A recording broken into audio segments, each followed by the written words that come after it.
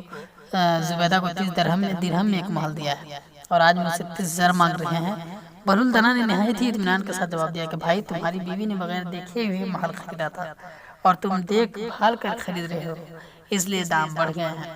ہارون رشید کے دل پر چوٹ لگی اور انتہائی شرمندہ ہوا۔ سبحان اللہ، محبوبان خدا کے اختیارات اور تصرفات کا کیا کہنا۔ سچ کہا ہے کسی خوش عقیدہ نے کہ اس در کے گدا بھر دیتے ہیں شاہان جہاں کی جھولی کو،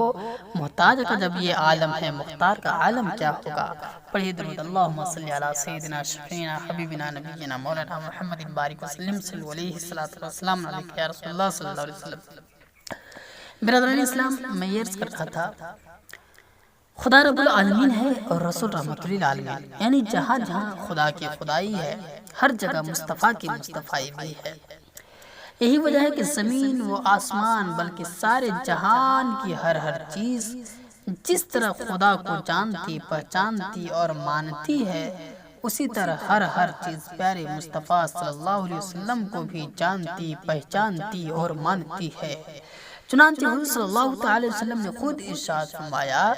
کہ انسانوں اور جنوں کے سوا جو کافر ہیں ہر چیز مجھے اللہ کی رسول مانتا کافر ہیں، ان کو چھوڑ کر ہر چیز مجھے اللہ کا رسول مانتی ہے۔ چنانچہ معجزات نبوت کی روایات بتا رہی ہیں کہ زمین، پانی، آگ، ہوا، چاروں عناصر اور ان کے سوا تمام کائنات عالم مدنی تاجدار کے فرما بردار ہیں۔ کون نہیں جانتا کہ وقت ہجرت جب سراقہ بن مالک نے 100 اونٹ کے انعام کے لالچ دل میں لیے ہوئے رحمت للعالمین کو قتل کرنے کی غرض سے گھوڑا دوڑائے ہوئے مدینہ منورہ کے راستے میں مقدس اٹھنے کے بالکل قریب پہنچ کر حملہ آور ہونا چاہا تو سرکار دو جہان شاہان کرو فر اور سلطانی وقار کے ساتھ یہ حکم صادر فرمایا، یا ارضو خزی ہی، اے زمین اس کو پکڑ لے۔ اس فرمان شاہی کا صادر ہونا تھا کہ فوراً زمین نے تعمیلی حکم کی اور سراقہ کا گھوڑا گھٹنوں تک پتھریلی زمین میں دھس گیا۔ سراقہ انتہائی لاچاری کے عالم میں شہنشاہ ہے دو جہاں سے پناہ و امان کی بھیک مانگنے لگا۔ رحمت للعالمین جن کے سینے میں ایسا رحیم و کریم دل تھا جس میں ساری خدائی کا درد بھرا ہوا تھا، تو سراقہ کی لاچاری و گریہ وزاری پر آپ کو رحم آ گیا اور زمین کو حکم دیا کہ یا ارض اترکی ہی، یعنی اے زمین سراقہ کو چھوڑ دے۔ چنانچہ زمین نے چھوڑ دیا اور سراقہ کا گھوڑا زمین پر چلنے لگا، لیکن حرص و ہوس کا برا ہوا کہ پھر سراقہ کی نیت بدل گئی اور دوبارہ جو ہی حملہ کا ارادہ کیا، پھر دربار رسالت سے زمین کو حکم یا ارض خزی اے زمین اس کو پکڑ لے۔ چنانچہ سراقہ کا گھوڑا ران یا پیر تک زمین میں دھس گیا اور سراقہ پہلے سے بھی زیادہ گڑ گڑا کر امان طلب کرنے لگا۔ پھر سرکار نے اپنا سلطانی حکم صادر فرمایا، یا ارض اترکی ہی، سراقہ کا گھوڑا زمین سے باہر نکل آیا، لیکن سراقہ خوف و دہشت سے کانپ رہا تھا۔ اس کو رحمت للعالمین کی خداداد قوت اور نبوت کا یقین ہو چکا تھا اور اس نے سمجھ لیا کہ آج مکہ سے ہجرت کرنے والے مسافران قریب فاتح مکہ ہوگا۔ اس وقت میری اس بے ادبی کو شمع رسالت کے پروانے بھلا کس طرح معاف کریں گے؟ عرض کرنے لگا کہ حضور مجھے اس کا پروانہ تحریر فرما دے، میں عہد کرتا ہوں اگر دوسرا کوئی شخص آپ کی تلاش میں آتا ہوگا تو میں اس کو واپس لوٹا دوں گا۔ چنانچہ حضور اسلام نے حضرت ابوبکر کو حکم دیا اور انہیں امن کا پروانہ تحریر کر کے سراقہ کو دے دیا۔ یہ واقعہ دلیل روشن ہے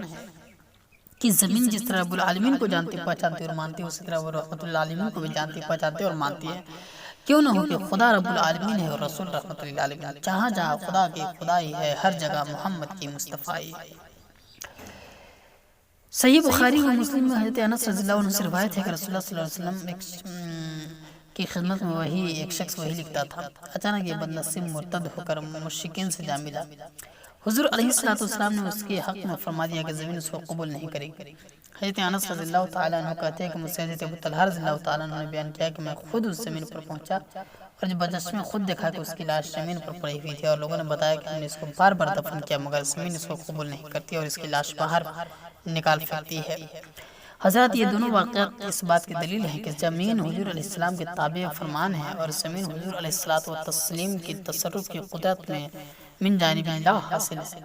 حضرات یہ تو عنصر خاک پر تصرف ہے، اب آئیے پانی پر تصرف کا بھی ایک جلوہ آپ کو دکھا دو۔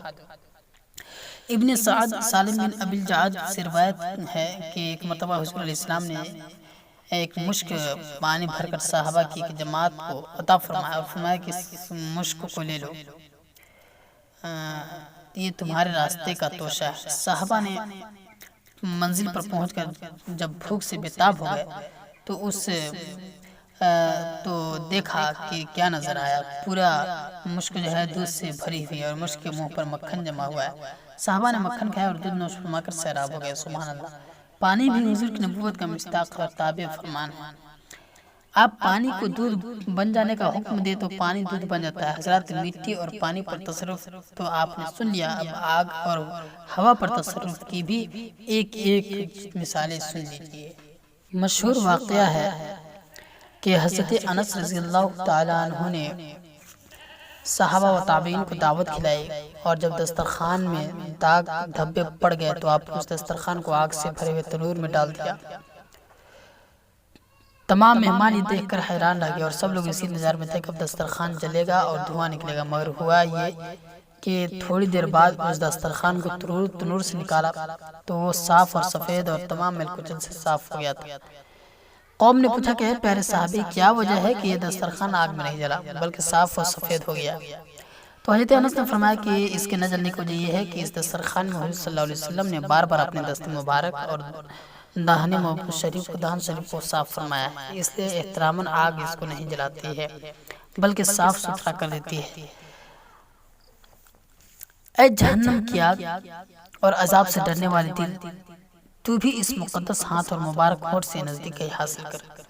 جب ایک بیجان کپڑے کو پیارے مصطفیٰ کے ہاتھوں اور لب مبارک کے قرب نے بشرف و اعزاز بخش دیا، تو اگر کوئی شخص عاشق رسول ہو جائے، اس کا سینہ پیارے مصطفیٰ صلی اللہ علیہ وسلم کی محبت کا مدینہ بن جائے، تو تم سمجھ سکتے ہو کہ اس پر کیسے کیسے شرف و اعزاز کے دروازے کھل جائیں گے اور اس کی عزت و عظمت کا مقام کتنا بلند سے بلند تر ہو جائے گا۔ سبحان اللہ۔ آگ اس درجے حضور علیہ السلام کے مطیع و تابع و فرمان ہے کہ جن کپڑوں کو سرکار دو اعظم نے اپنا ہاتھ اور منہ لگا دیا، ان کپڑوں کو بھی احتراماً آگ نہیں جلاتی۔ برادران اسلام، آگ پر مصطفیٰ تصرف کی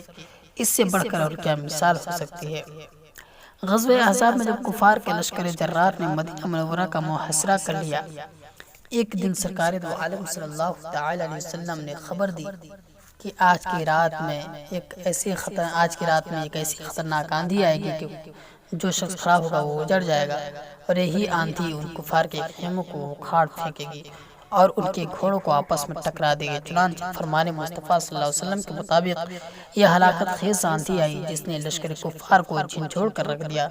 اور سالار لشکر خوفناک آندھی کے تاب نہ لا کر بھاگ نکلا۔ یہ وہ آندھی ہے جس کا تذکرہ قرآن مجید میں رب العالمین نے بھی فرمایا ہے، جس کا ترجمہ ہے کہ اے ایمان والو، تم اللہ کی اس نعمت کو یاد کرو جب تم پر بہت سے لشکر حملہ آور ہوئے تھے تو ہم نے ان کے اوپر ایک آندھی اور ایسے لشکروں کو بھیج دیا جنہیں تم لوگوں نے نہیں دیکھا، اور اللہ تمہارے سب اعمال کو دیکھتا ہے۔ حدیث میں ہے کہ سرکار تو عالم صلی اللہ علیہ وسلم نے اسی آندھی کا ذکر کرتے ہوئے فرمایا کہ پروائی ہوا میری مددگار بنائی گئی اور پچھمی ہوا سے قوم عاد ہلاک کی گئی۔ برادران ملت اسلامیہ، ابھی بھی آپ نے سنا کہ مٹی، پانی، آگ، ہوا سب حضور علیہ السلام کے فرما بردار ہیں۔ مٹی، پانی، آگ، ہوا یہ اربع عناصر کہلاتے ہیں، اور یہ مشہور بات ہے کہ تمام کائنات، زمین، جمادات، نباتات، حیوانات سب کے سب انہیں چار عناصر سے بنے ہوئے ہیں۔ جب یہ چاروں عناصر پیارے مصطفیٰ کے فرما بردار ہیں اور ان چاروں پر تصرفات رسول کی حکومت ہے، تو ثابت ہو گیا کہ تمام کائنات، زمین شہنشاہ مدینہ کی فرما بردار ہیں اور سب پر باذن اللہ پیارے محبوب کا تصرف و اختیار ہے۔ یہی وجہ ہے کہ درخت آپ کے اشارے پر زمین چلتے ہوئے چلے آئے اور حکم پاتے ہی پھر اپنی جگہ چلے گئے۔ اونٹوں نے، ہرنیوں نے، پرندوں نے آپ سے فریاد کی، فرتروں نے کلمہ پڑھا، سلام کیا، پہاڑ اپنی پشت پر آپ کا قدم دے کر مسرت سے جھوم اٹھا۔ جنگ بدر میں حضرت عکاشہ کو ایک خشک لکڑی دی اور اشارہ فرما دیا تو وہ چمکتی ہوئی براق تلوار بن گئی۔ حضرت عکاشہ عمر بھر تلوار سے جہاد کرتے رہے، یہاں تک کہ صدیق اکبر کی خلافت میں مرتدین سے جہاد فرماتے ہوئے شہید ہو گئے۔ اسی طرح غزوہ احد میں عبداللہ بن جحش کی تلوار ٹوٹ گئی۔ رسول کریم صلی اللہ علیہ وسلم نے کھجور کی شاخ ان کے ہاتھ میں دے دی جو فوراً تلوار بن گئی۔ یہ تلوار عبداللہ بن جحش کے پاس آخری دم تک رہی اور ان کے وفات کے بعد 200 دینار میں فروخت ہوئی۔ قتادہ بن نعمان اندھیری رات میں مسجد نبوی سے گھر جانے لگے تو سرکار دو عالم صلی اللہ علیہ وسلم نے انہیں ایک درخت کی شاخ عطا فرمایا، فرمایا کہ جاؤ، یہ شاخ ایسی روشن ہو جائے گی کہ 10 آدمی تمہارے آگے اور 10 تمہارے پیچھے چلیں گے، اور ساتھ ہی یہ غیب کی خبر بھی دی کہ تم گھر میں پہنچے گا تو ایک کالی چیز نظر پڑے گی، اس سے مار کر نکال دینا۔ چنانچہ ان کے گھر تک یہ شاخ ٹارچ کی طرح روشن رہی اور گھر میں ایک کالی چیز نظر آئی جس کو قتادہ نے مار کر پھینک دیا۔ حضرت ابو ہریرہ رضی اللہ تعالیٰ عنہ کو حضور علیہ السلام نے تھوڑے سے چھہارے عطا فرمایا اور حکم دیا کہ اس کو اپنے تھیلی میں رکھ لو، اور جب تمہارا جی چاہے اس میں سے ہاتھ ڈال کر نکال لو، خود کھاؤ دوسروں کو کھلاؤ، مگر خبردار اس تھیلی کو کبھی جھاڑنا مت، یہ چھہارے کبھی ختم نہ ہوں گے۔ سبحان اللہ۔ حضور صلی اللہ علیہ وسلم کا حکم پا کر یہ چھہارے ایسے بابرکت ہو گئے کہ ابو ہریرہ رضی اللہ تعالیٰ عنہ 30 برس تک ان چھہاروں کو کھاتے اور کھلاتے رہے، بلکہ کئی من اس میں سے خیرات بھی کر چکے مگر وہ ختم نہیں ہوئے، یہاں تک حضرت عثمان رضی اللہ تعالیٰ عنہ کی شہادت کے دن وہ تھیلی کمر سے کٹ کر کہیں گر پڑی، جس کا عمر بھر حضرت ابو ہریرہ کو صدمہ رہا، اور وہ نہایت دقت انگیز اور درد بھرے لہجے میں یہ شعر پڑھتے پھرتے تھے کہ للناس ہم ولی فی اليوم ہمانی فقد الجراب وقتل الشیخ عثمانی، یعنی سب کو تو آج ایک غم ہے مگر مجھے دو غم ہے، ایک تھیلی گم ہونے کا، دوسرے حضرت عثمان کی شہادت کا۔ عزیزان محترم، یہ نورانی واقعات چمکتے ہوئے سورج کی طرح اعلان کر رہے ہیں کہ زمین و آسمان کی تمام کائنات رحمت للعالمین کو جانتی اور مانتی ہے اور پہچانتی بھی ہے، اور سب آپ کے فرما پر قربان، اور ان سب پر آپ کا تصرف علی الاعلان ہے، اور ان ساری مخلوقات الہیہ میں خدا کی خدائی کے ساتھ ساتھ محمد کی مصطفیٰ کا بھی جلوہ نظر آ رہا ہے صلی اللہ تعالی علیہ وسلم، کیوں نہ ہو کہ خدا رب العالمین ہے اور حضور رحمت للعالمین۔ حاضرین محترم، وما ارسلناک الا رحمت للعالمین کی تفسیر عرض کر رہا تھا۔ اس آیت میں رحمت للعالمین کی ترکیب نحوی کے اعتبار سے کیا واقع ہے؟ یہ ایک علمی اور اہم سوال ہے۔ تو برادران ملت، مفسرین کرام اس بارے میں وہ قول زیادہ مشہور ہیں کہ اول رحمت للعالمین و ارسلنا فعل کا مفعول لہو ہے، دوم یہ کہ رحمت للعالمین کاف ضمیر حاضر سے حال ہے۔ یہ پہلی صورت میں اس آیت کا مطلب یہ ہوگا کہ اے محبوب، ہم نے آپ کو اسی لیے بھیجا ہے کہ آپ ہی کی وجہ سے ہم سارے جہان پر رحمت کریں گے۔ مطلب یہ ہے کہ آپ کی خدا ہر ایک رحمت کا سبب ہے۔ زمین و آسمان کی تخلیق، ساری کائنات کی خلقت وجود، بخشا،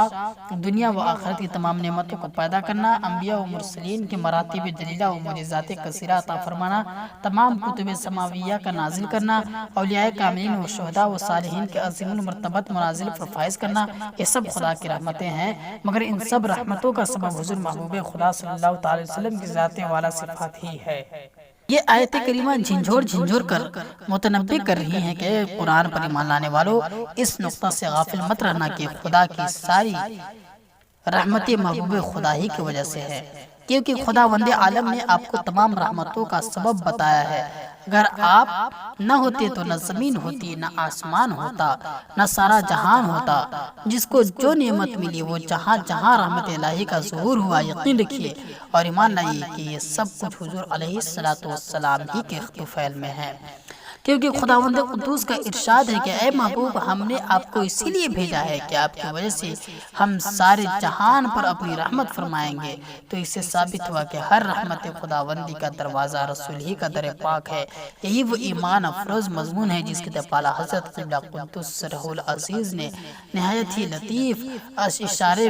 میں فرمایا ہے کہ خدا کا یہی ہے در، نہیں اور کوئی مفرسقر جو وہاں سے ہو یہیں آ کے ہو، جو یہاں نہیں تو وہاں نہیں۔ اہل علم اس مضمون کو یوں سمجھ سکتے ہیں کہ نہ ہو پڑھنے والا مبتدی بچہ بھی اس مسئلے کو جانتا ہے کہ مفعول لہو اور مفعول فعل معلل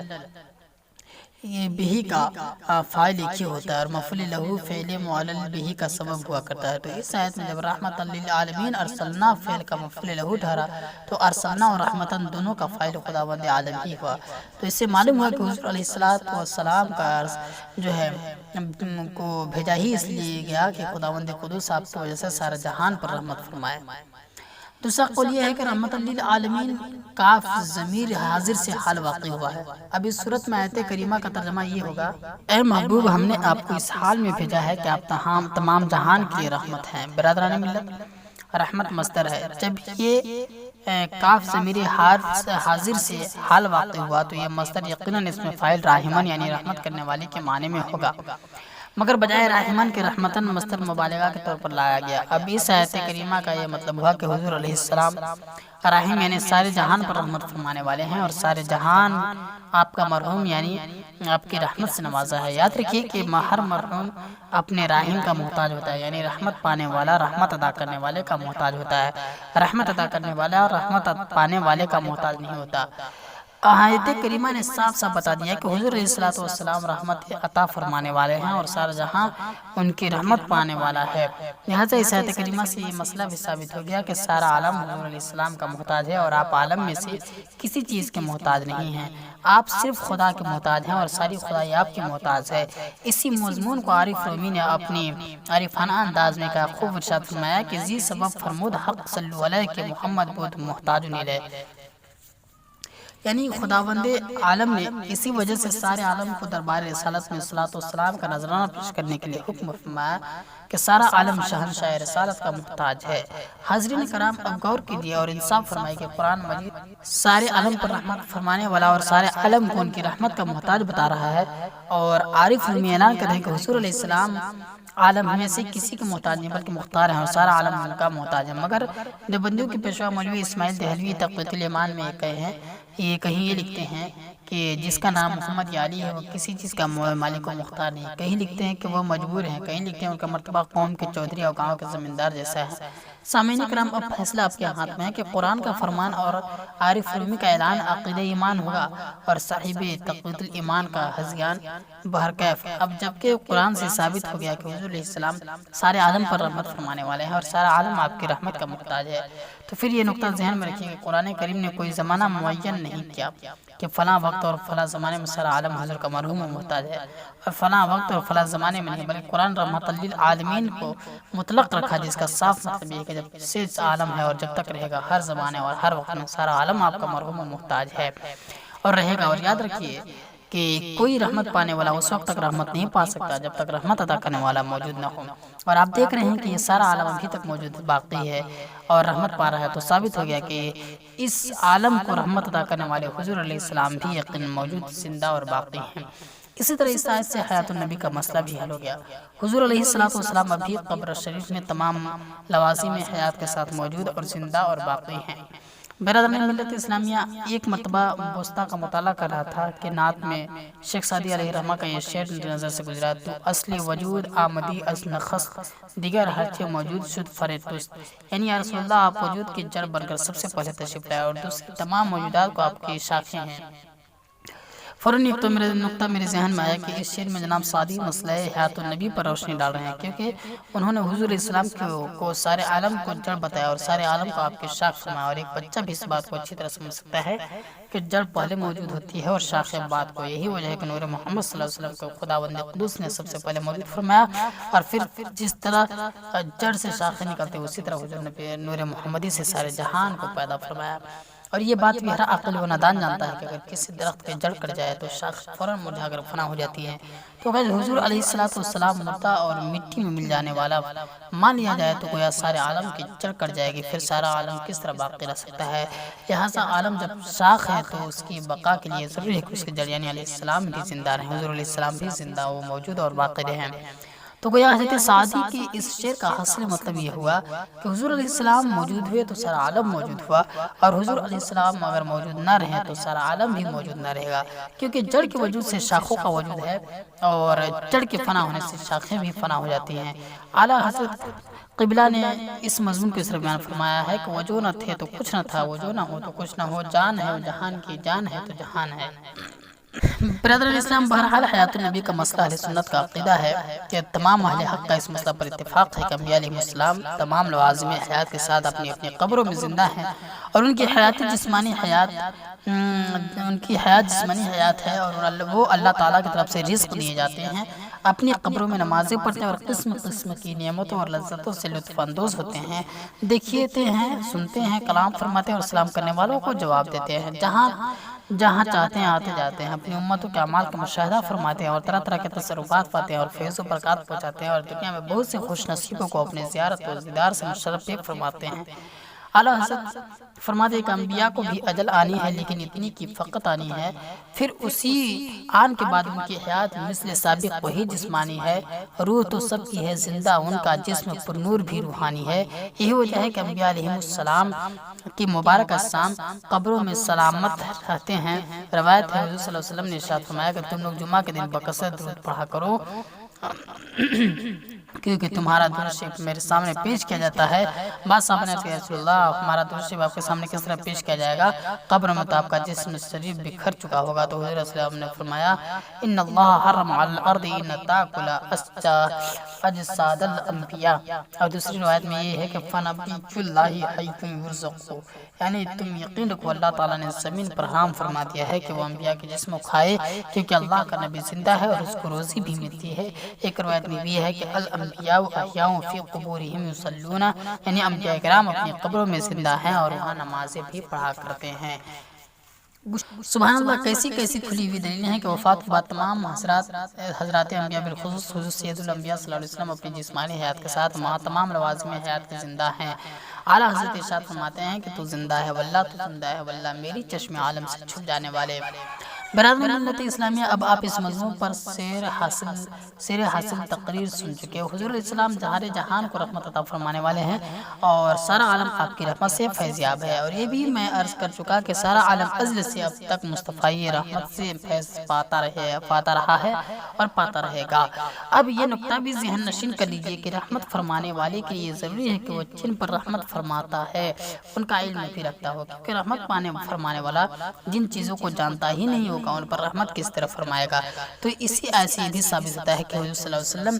ازل سے لے کر کے اب تک ساری کائنات عالم اور تمام مخلوقات الہیہ کو جانتے اور پہچانتے ہیں، کیونکہ اگر وہ سارے جہان کو نہ جانے تو پھر سارے جہان پر رحمت کس طرح فرمائیں گے۔ لہٰذا جب یہ ایمان ہے کہ آپ رحمت للعالمین ہیں تو اس بات کا بھی یقین کرنا پڑے گا کہ آپ عالم العالمین بھی ہیں، یعنی آپ سارے عالم کو جانتے ہیں اور جو ہے سب کو اپنی رحمت سے سرفراز فرماتے ہیں۔ کیوں نہ ہو کہ وہ خداوند عالم نے ارشاد فرمایا وَعَلَّمَكَ مَا لَمْ تَكُنْ تَعْلَمْ وَكَانَ فَضْلُ اللَّهِ عَلَيْكَ عَظِيمًا، یعنی اے محبوب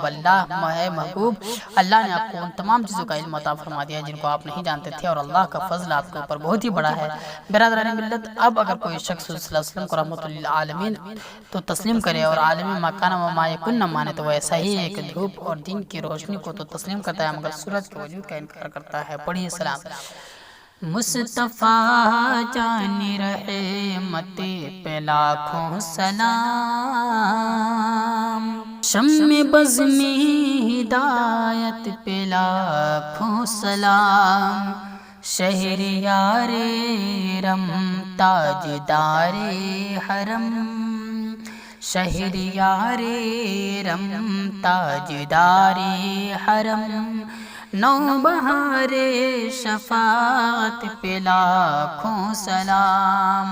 مصطفیٰ جان رحمت پہ لاکھوں سلام، دور و نزدیک کے سننے والے وہ کان، دور و نزدیک کے سننے والے وہ کان لالے کرامت پہ لاکھوں سلام، مصطفیٰ جان رحمت پہ لاکھوں سلام، شمع بز میں ہدایت پہ لاکھوں سلام، ہم غریبوں کے آقا پہ بے حد درود، ہم غریبوں کے آقا پہ بے حد درود، ہم فقیروں کی ثروت پہ لاکھوں سلام، مصطفیٰ جان رحمت پہ لاکھوں سلام، شمع بز میں ہدایت پہ لاکھوں سلام، کاش محشر میں جب ان کی آمد ہو، کاش محشر میں جب ان کی آمدی ہو اور بھیج سب ان کی شوکت پہ لاکھوں سلام، مصطفیٰ جان رحمت پہ لاکھوں سلام، شمع بز میں ہدایت پہ لاکھوں سلام۔ ایک میرا ہی رحمت میں دعویٰ نہیں، ایک میرا ہی رحمت میں دعویٰ نہیں، شاہ کی ساری امت پہ لاکھوں سلام، مصطفیٰ جان رحمت پہ لاکھوں سلام، شمع بز میں ہدایت پہ لاکھوں سلام، مصطفیٰ جان رحمت پہ لاکھوں سلام۔ مجھ سے خدمت کے قدسی کہیں ہاں رضا، مجھ سے خدمت کے قدسی کہیں ہاں رضا، مصطفیٰ جان رحمت پہ لاکھوں سلام، شمع بز میں ہدایت پہ لاکھوں سلام، شمع بز میں ہدایت پہ لاکھوں سلام۔